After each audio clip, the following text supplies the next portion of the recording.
on va démarrer cette revue de presse avec le journal Fraternité Matin qui tire le portrait du nouveau chef du gouvernement, Amadou Gon Coulibaly, dit le lion au sein du RHDP. On y apprend plusieurs choses. Que c'est un homme qui est passionné de travail, tout comme son prédécesseur. Et c'est aussi un homme du sérail qui connaît tous les dossiers de développement lancés par le président Ouattara depuis sa première élection en 2010.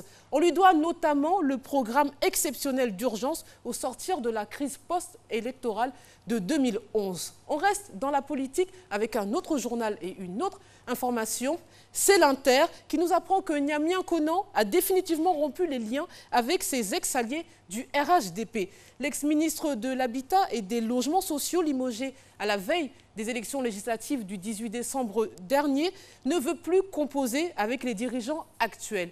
Il dit, je le cite, « J'ai terminé ma carrière gouvernementale, je ne rentre plus dans un gouvernement présidé par quelqu'un, c'est le poste de président de la République qui m'intéresse. » C'est à lire dans l'Inter. On va changer totalement de sujet avec notre voix qui revient sur les effets de la grève à Bouaké, la grève des fonctionnaires bien sûr.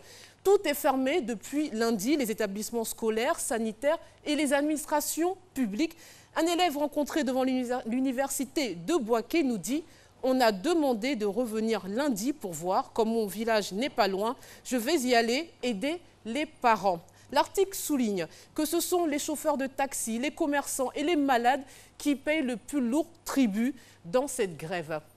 Encore un autre sujet, cette fois-ci à lire dans l'Expression, qui nous révèle que pour la deuxième année consécutive, la Loterie nationale de Côte d'Ivoire, la LONASI, réalise de belles performances commerciales et franchit aussi pour la première fois la barre des 50 millions de francs CFA. Alors ces performances reposent sur la bonne tenue du produit phare, le PMU, ce qui est le pari mutuel urbain, et la montée en puissance des nouveaux produits que sont les paris sportifs et le loto-bonheur. Encore un autre sujet, à lire cette fois-ci dans l'Intelligent d'Abidjan, un peu de sport.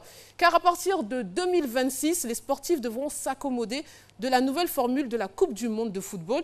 Une nouvelle formule qui enregistrera 48 équipes au lieu de 32, comme il est coutume depuis 1998. Alors cette réforme voulue par la FIFA vise à permettre à plus de pays de rêver. Et ainsi, chaque confédération aura plus de places. Et l'Afrique devrait doubler son quota de places, passant de 5 représentants à 9 ou 10. La page internationale à présent.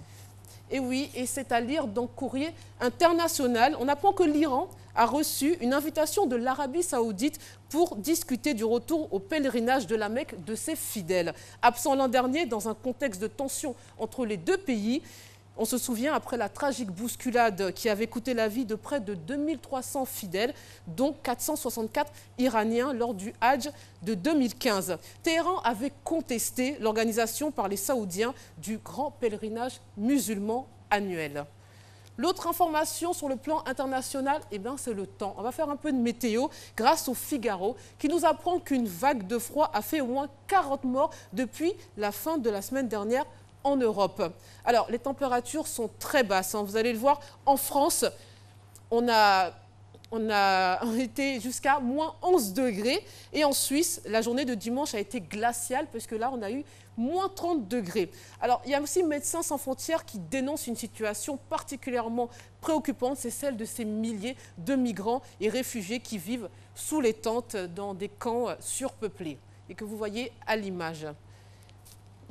On va terminer avec l'insolite, comme chaque jour.